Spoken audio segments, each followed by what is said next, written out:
This is probably going to be the most difficult in-box review I've ever done, mainly due to the size of the subject. This is Dragon's new 1/6 scale Sherman M4A3 105mm howitzer tank. To say it is large is an understatement. It is huge. Honestly, we are having difficulties even getting this whole model in shot, and what we only have here is the basic hull. It's very nicely detailed in some areas, not so in others. The hull itself features very good weld detail. If we turn the turret round, you will see that there is absolutely no trace of the cast texture on the hull or on the turret, which is a bit of a shame because they managed that in the 35th scale model.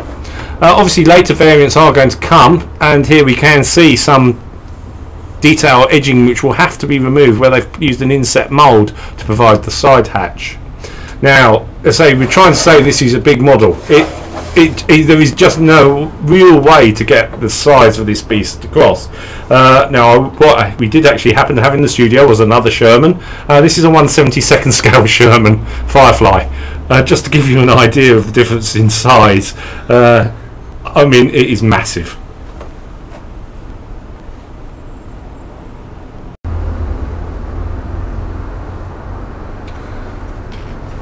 When looking at Dragon's kit, we are completely baffled by it.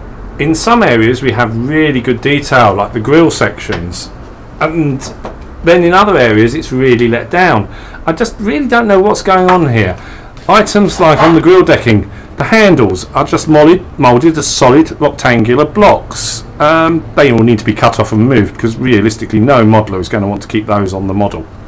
The hull, front bulk, has again absolutely no cast detail, very smooth. We'll definitely need something added to it. Quite how you're going to do it in this scale, I'm not sure yet. I think it's going to have to be a Dremel tool. Here we go. This is the opposite side. Really nice detail. If we look at the hatches, you'll see the cast numbers are all on there. There's a lot of cast numbers moulded onto the Sherman.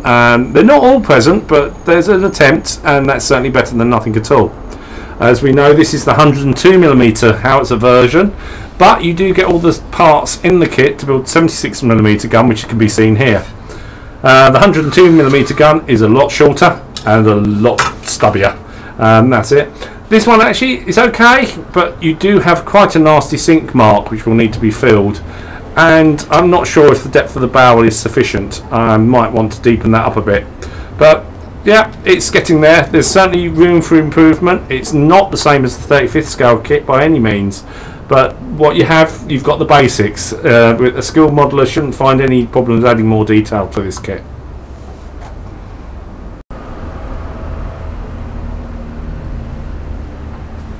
And here we have the running gear sprues. Realistically, all goes together really nicely. The tracks are individual link. There's a lot of pieces on here, and they will realistically articulate. You actually get a number of these bags. This is only separated two out for the purposes of this video. This sprue, you get two of this sprue. Again, very good detail. The bolt heads, all of this will pick up really well. How are you going to weather this? That's going to be a real good question. It has been suggested you just leave it outside for a couple of weeks and just bring it back in again, because it will weather realistically. It is so huge. Most disappointing areas coming up though, which is on this sprue. These are the main tyres and wheels. The back of this wheel, beautiful detail at the front.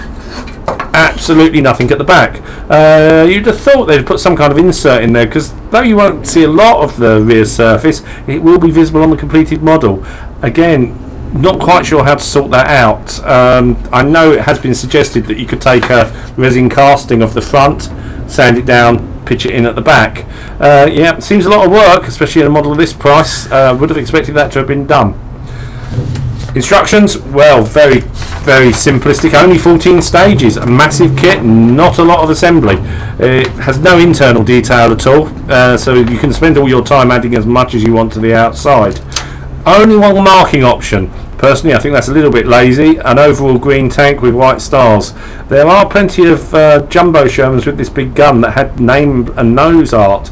It would have been nice to have one of those included in the kit, but not to be, I'm afraid. You're on your own. Though in this scale, adding that, painting that by hand, totally possible if you have the skills. So what do we have? It's a big Sherman, a really big Sherman, certainly the centerpiece of any collection. Plenty of room for work on it. I mean, realistically, a modeler could spend years on detailing this baby. It's just there. I always have that little bit of underlying disappointment at this price point. I would have expected detail equivalent to a 1/35th scale kit, and what I'm actually getting is detail that's more reminiscent of a 1/35th scale kit from the 1970s. So definitely work to be added. Thanks to the Hobby Company for supplying the review sample. They're the UK importers, and this kit is quite widely available now from most major retailers, though you normally would have to order it because of the price point.